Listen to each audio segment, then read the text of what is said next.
Caribbean tourism is rallying. The industry is showing positive signs of growth following from a decline last year. The state of the industry gives us reason for optimism. Arrival numbers are rising. Hotels are seeing their revenues move in the right direction, albeit slowly. And we anticipate further growth in tourist arrivals in 2011. Overall tourism performance improved in 2010 with stay-over arrivals up 4%. They actually moved from 21.1 million in 2009 to 23.1 million in 2010.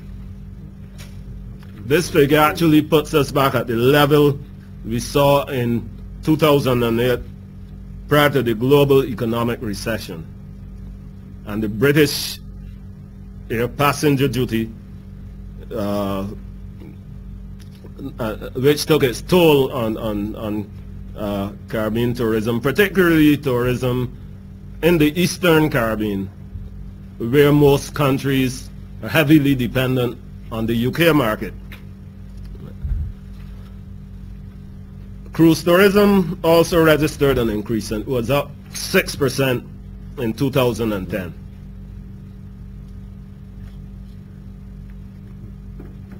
While we focus on the numbers, and the reason we focus on the arrival numbers, of course, is that tourism as a viable economic activity cannot take place in the absence of the arrival of persons in the region.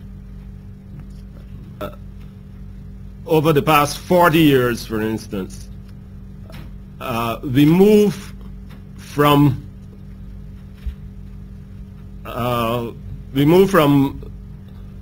166 million visitors globally in 1970 to almost 1 billion visitors globally in 2010.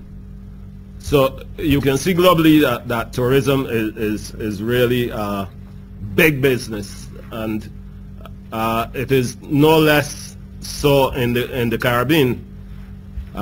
In the Caribbean, we have moved in 1970 from 4 million to 23 million in 2010. So we've actually increased sixfold over a 40-year period. Cruise tourism has also grown rapidly over the last 4 decades, moving from 1.3 million in 1970 to 20 million in 2010. So we are talking large volumes of visitors coming to our shores, and having moved from such a small base in the early 70s, you can understand when we look at the trend, the fact that rapid growth took place, and in the early 70s and 80s, and we have reached a level of maturity in our markets, in our region now, in most of our countries, where growth, while it is taking place, is not as rapid as in the early days when we were dealing with smaller numbers. What is also clear is that tourism has been subject to some shocks, but it has actually overcome those shocks rather quickly. Again, looking at the series over the last 40 years, we can see very sharp declines which are related to various economic shocks. We see in the early 70s that there was the global, again, another global economic crisis when we had the oil crisis in the early 70s, and that affected tourism. But it didn't remain down for long. Within 2 years, it was in the positive again. We see when there was a global depression in the early 80s, tourism was affected, but again it bounced back, and it is no less so now.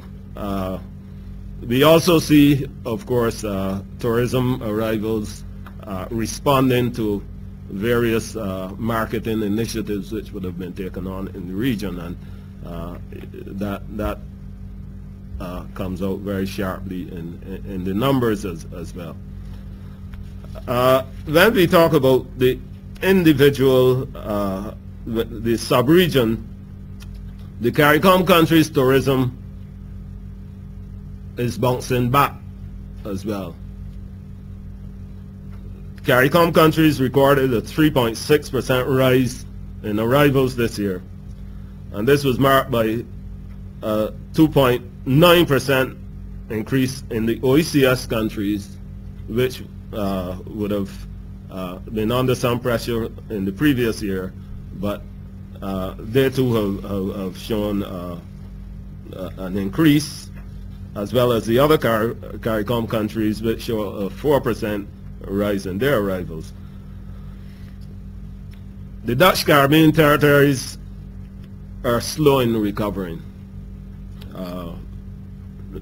Particularly the Dutch Caribbean countries close to the South American continent, they have had some challenges with business out of South America, and as a result, they showed very little change over the past 2 years. The Spanish-speaking Caribbean tourism remains buoyant. Spanish-speaking countries, led particularly, or Spanish-speaking members, led particularly by the Dominican Republic, have maintained quite high levels of business. Hotel recovery is slow, and this has much to do with the fact that visitors have reduced their average spending. Visitors are now being more prudent in their spending, and it has reflected in the revenues which are recorded by the hotels.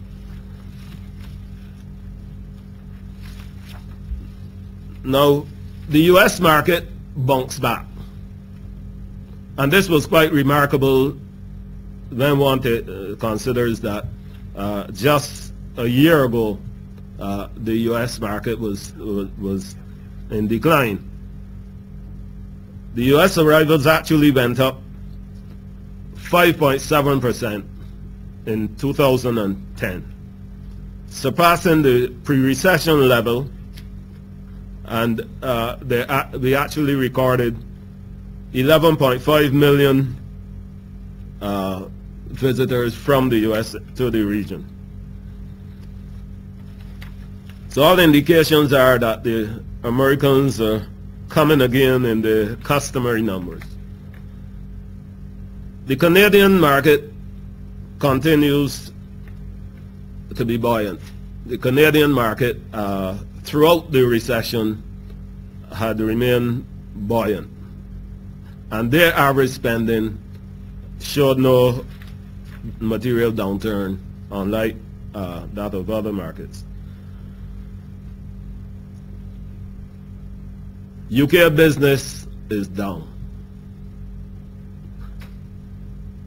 We attribute that to a number of factors, not least of all the economic situation in the UK, but also to the increased cost of travel from the UK occasioned by the increase in the air passenger duty over the past 2 years.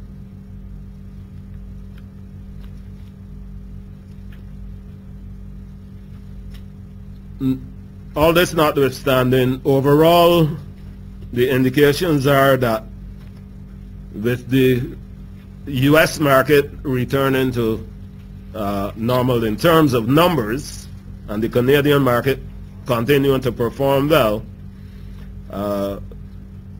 and airlines continuing to manage airlift and airfares in consonance with variable consumer demand, we can still expect that travelers will hold a tight purse, and because of the continuing uncertainty in their home economies and globally, that there will be some challenges in reaching the historical levels of spending to which the industry has become accustomed.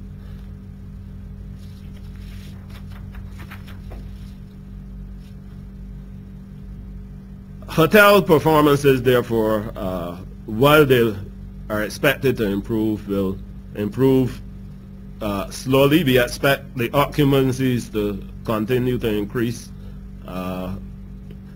as hotels provide the necessary incentives for business.